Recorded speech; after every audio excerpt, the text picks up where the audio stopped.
Hello everyone, my name is Cameron. Welcome back to your regularly scheduled nonsense. Today I wanted to give you guys a quick update on everything with me and Jesse for WWE 2K23 Universe Mode. If you guys don't know, for basically since I think like 2K18, 2K19-ish, Jesse and I have been trying to do a Universe Mode on the channel. We've been trying to stream Universe Mode continuously basically. And we are now to the point where we are almost done with 2K22's Universe Mode, and I want to kind of give you guys some updates on when 2K23 can be expected for our Universe Mode, and also when,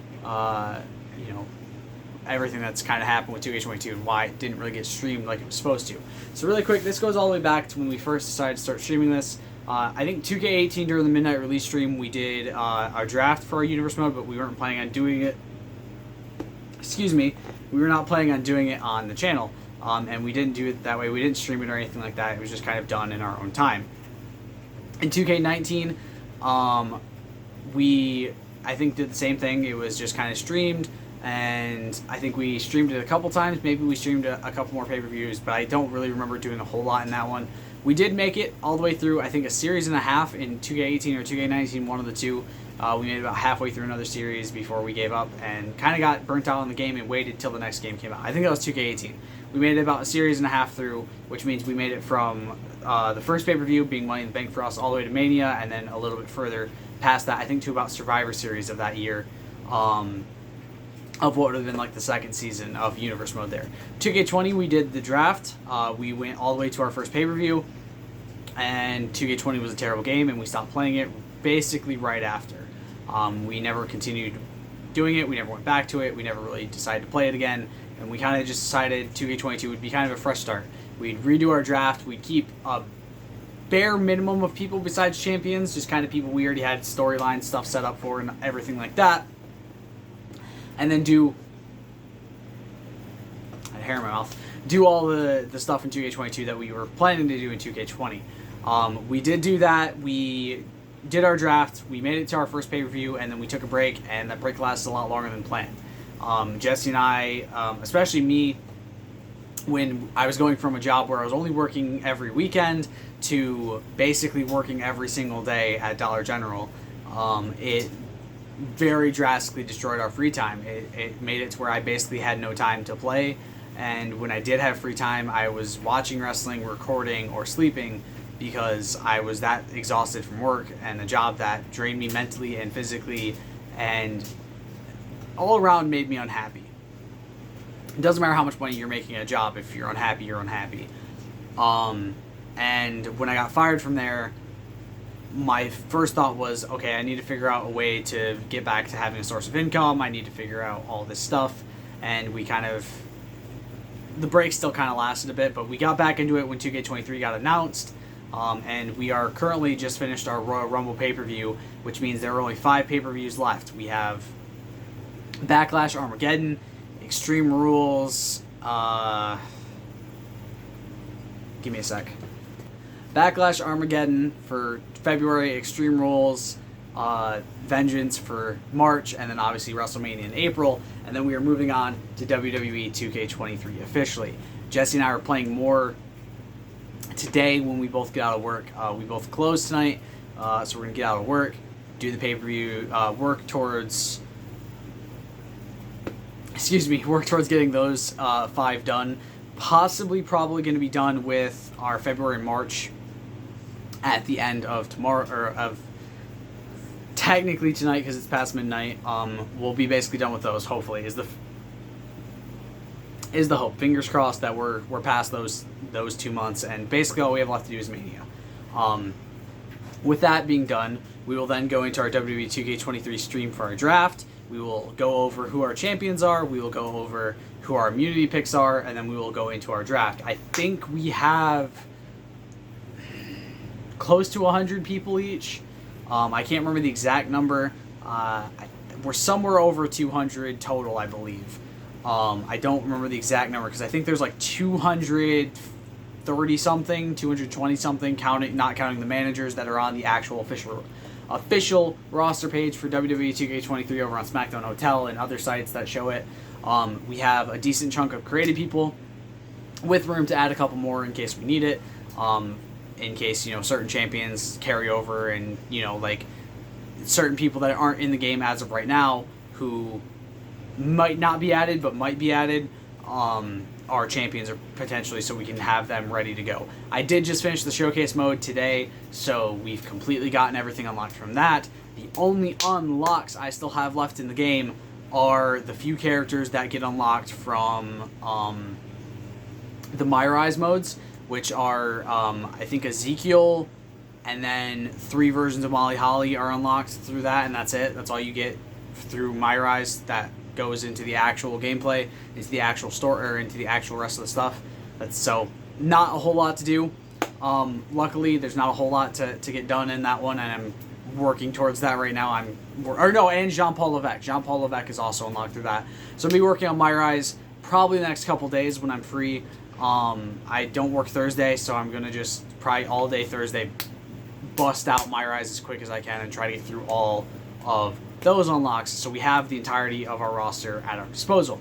We did also buy the best version of the game, so we do have Bad Bunny, we do have Leviathan, we do have the other version of Brock Lesnar that came with that, the other version of Randy Orton that came with that, the prototype version of John Cena, and obviously all the DLCs that will be coming out in the future, so we do have those all accounted for in the draft as well.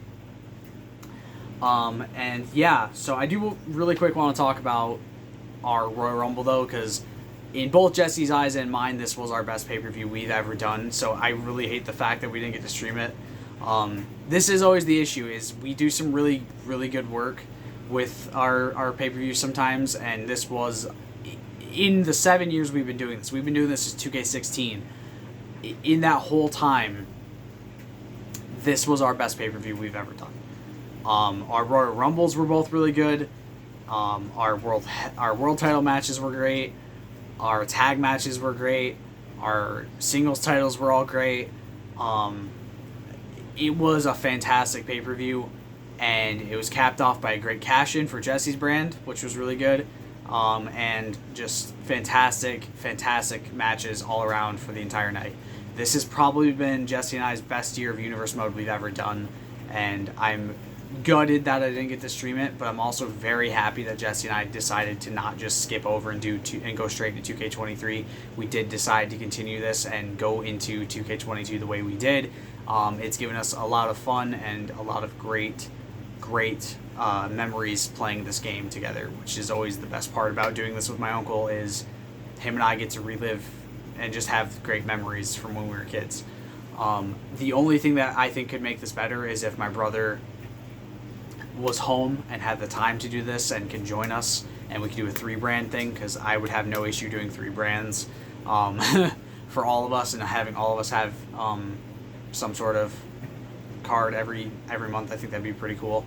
But yeah, the big thing is that Jesse and I get to have a fun time playing these games together and get to build up on this, and also we get to be competitive, which is always fun when you're playing this game with somebody you're related to. I don't think I've covered it, so I will go over our titles really quick, so give me 1 sec. Alright, so these will not be 100% accurate because our women's titles are a little bit different. We found custom women's championships for both of us to use through Community Creations, because we didn't really want to just use the slapped color on WWE logo championships that they have in the game for SmackDown and Raw. So they will say, when I go through these, I will say Raw and SmackDown Women's Championships, although those will not be the titles we'll be using. So just remember that going forward. So for Raw's World Championship, Jesse's staying true. He's staying consistent in using the Undisputed Championship. It is the championship we grew up with. We probably have the most memories seeing that title. That and probably the spinner belt are probably the two we've seen the most. So it makes sense why he's keeping the Undisputed. Fantastic choice by Jesse for his world title. Always will be. For my world title, I'm going to be using the World Heavyweight Championship, not the new one. I will be using Big Gold. It is my favorite title design of probably any world title ever. Maybe second to the Winged Eagle, but I've used that for 2K22, and I like changing mine up every now and then. So I will be using the World Heavyweight Championship, the classic Big Gold belt that WCW had for a long time, and then was in WWE, held by the likes of Edge, Batista, Randy Orton, John Cena, the list goes on. Both very good choices that we made for our world titles. I'm very excited to have that be the one defended on my brand. I think maybe the first time that was Jesse's and the WWE Championship was mine, and then we changed, and obviously we've changed as we've gone. But for pretty much the entirety of doing Universe Mode, Jesse has had the Undisputed Championship, and I'm thinking maybe going forward I'm going to continue using the World Heavyweight after 2K23 and onward. Next, for our mainline singles titles, as I like to call them, Jesse has gone with the United States Championship from 2003 to 2020. I have gone with the Intercontinental Championship from 1990. Now, if you guys know me, you know I do love the classic designs of the Intercontinental Championship, the white strap, the gold strap, both two of my favorite designs of all time. I think the new one looks great with a white strap, but I'm not going to be doing a custom version of that. I've used it for this entire Universe Mode, and it's really kind of made me realize I don't really like the title very much. Not enough to warrant using a custom version of it. I'd rather just go with one of my favorites, and the 1990 Championship is by far one of my favorites. Seconded only to the white strap design that Cody Rhodes brought in, and I may end up switching to that one partway through WWE 2K23 Universe Mode, but I've not made that decision just yet. Next, for our sort of lesser singles titles, I don't really like calling them that, but you guys know what I mean, the other singles titles we have for the men's division. Jesse has gone for, obviously, the Hardcore and the European. Again, staying consistent. We tend to keep these titles a little bit similar or in the same vein for what we're going forward with. Again, European, Hardcore, the standard. You know, these are standard for Universe Mode at this point, and they're standard titles that we've grown up on and we love seeing. And it was a no-brainer for these to stay as Jesse's. Next, we have the UK and the Light Heavyweight Championship. I actually already made this change in 2K22 to use the Light Heavyweight Championship. The big reason being, a lot of the people that should be cruiserweights are light heavyweights when they're created. A lot of people create them at the wrong weight class, or the actual weight class that fits for cruiserweights. Because now it's 205 and below, but back then I think it was a little bit higher, and it was more in the light heavyweight range anyway. And I made the decision that if this is how it's going to continue being, where people that should be cruiserweights are light heavyweights, I'd rather just swap up the title and use light heavyweights and below for this title. And that was my decision. The hell is in my mouth? Getting random like cat fur things just blown into my mouth from my fan over there. But yeah, that was my decision, was to change it to the Light Heavyweight Championship. It's a great design. I might get a custom design halfway through the season, but I do like the Light Heavyweight Championship design. That was the big reason I made that decision.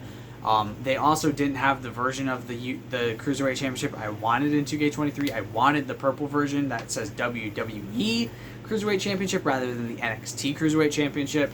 The only WWE Cruiserweight Championship they had was 2001-2007, and personally, I know it's not much of a change from the Light Heavyweight Championship. I just don't like the design. And then, yes, I'm going for the United Kingdom Championship, the WWE United Kingdom, not the NXT United Kingdom Championship. As, again, trying to keep NXT branding off of it just because it makes it easier for both of us, makes it look better. Probably the workhorse belt for my brand is between the UK and the Intercontinental. They tend to be the ones that I put the hardest matches on.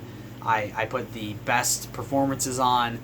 Definitely Intercontinental this season. I would arguably say 2K22 has been, except for like one or two matches that have kind of just been a little bit out there, this has been probably the most consistent Intercontinental Championship runs I've had. We've had basically throughout the whole series 4 champions, with the 4th just getting crowned during Royal Rumble. For me and Jesse, which was pretty fucking wild that I had a consistent run like that. The only 2 matches that I would say were blemishes on the entire time was Dexter Lumis versus Kenny Omega at one of our first pay-per-views.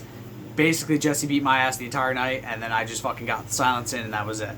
And then also T-Bar versus Roman Reigns, which I still don't understand how T-Bar won the match to get to the Intercontinental Championship, but he did. He got put down very, very fast. But yeah, it was a weird fucking bridge for that one to be in contention for my championship. Very funny. Damian Priest was also in the ladder match that T-Bar won, and then the next month, Damian Priest had a shot at the world title because of winning a ladder match. I'm like, you couldn't win the one with T-Bar in it, but you win the one for the world title? Like, whatever.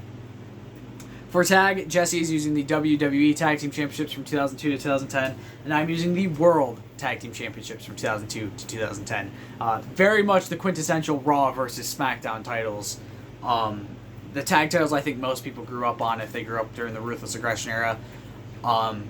Our favorite versions of the tag titles are definitely these two. Like, it was tough. It's always a tough one to choose between these two for us, and because Jesse got the first choice for titles, he did take these, but these are the ones he uses already. So I decided to take the world ones, as arguably neither of these titles is a bad design. They're both fantastic designs, so very, very good choices. I think currently I'm using the WWE from 97 to 02 tag titles because it matches with my WWE Championship from 1998, but I wanted to change it up, make it a little bit more modern, make it something I grew up with. We could get custom titles for this, but that's a lot of extra work, and also I don't really hate these titles. Like, we love these title designs, and we're completely fine with these title designs. And obviously, like I said, the Raw and SmackDown Women's Championships are placeholders on our list right now because we did end up getting some custom ones, and I don't remember the names of them. I forgot to write them down. Obviously, when we do our draft, you guys will see what titles we have. I will go show you who created them, and so on and so forth. We will have our champions carry over. Jesse and I will both get an immunity pick, as we have in the past. We will both have a representative at our WrestleMania facing each other to determine who gets the number one draft pick. For those of you wondering how the draft will work, basically at WrestleMania, Jesse and I will have a match. One representative from my brand, one representative from his brand.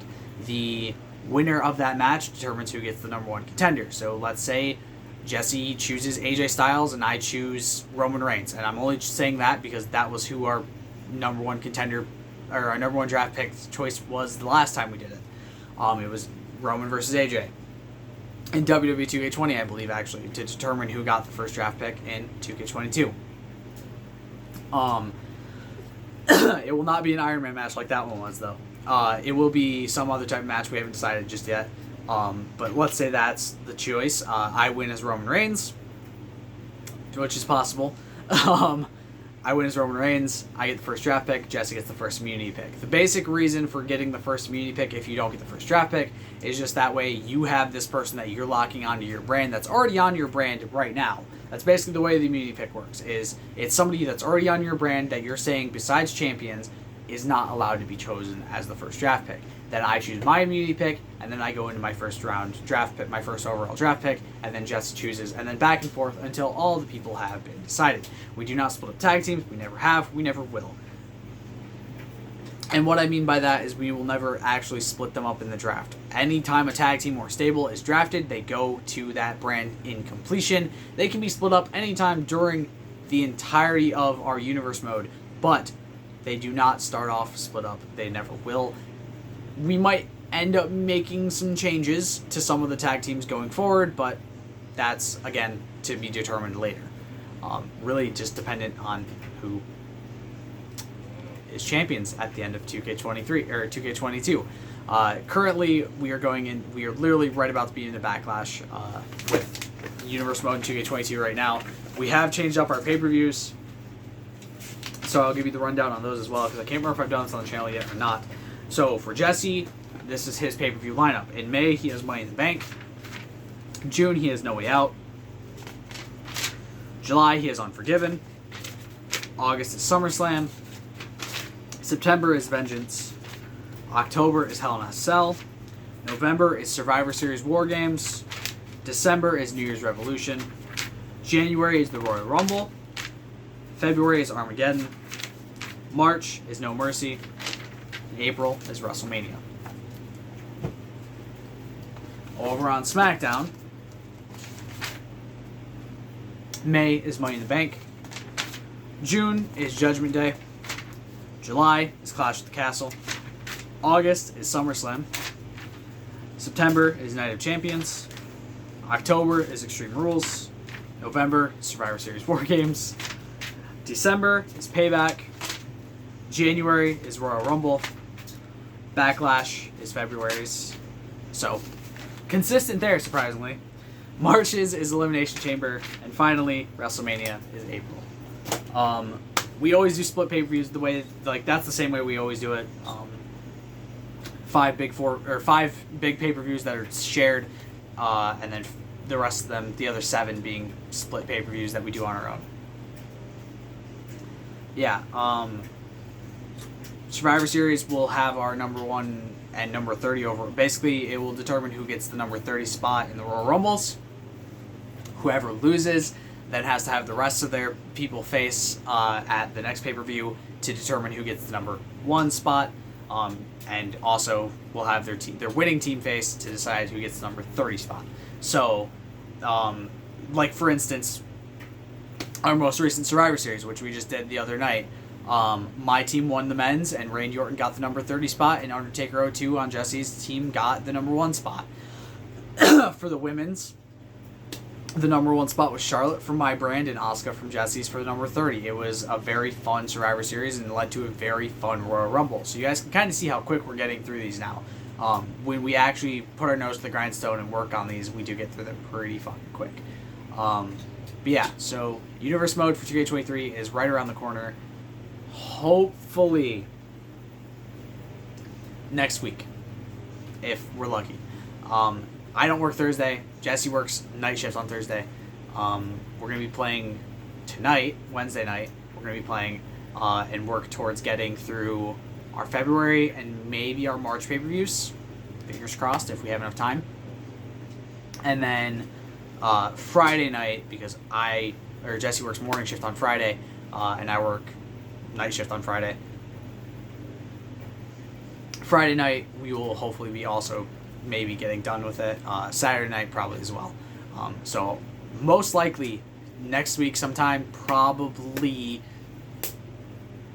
early in the week, depending on Jesse's schedule.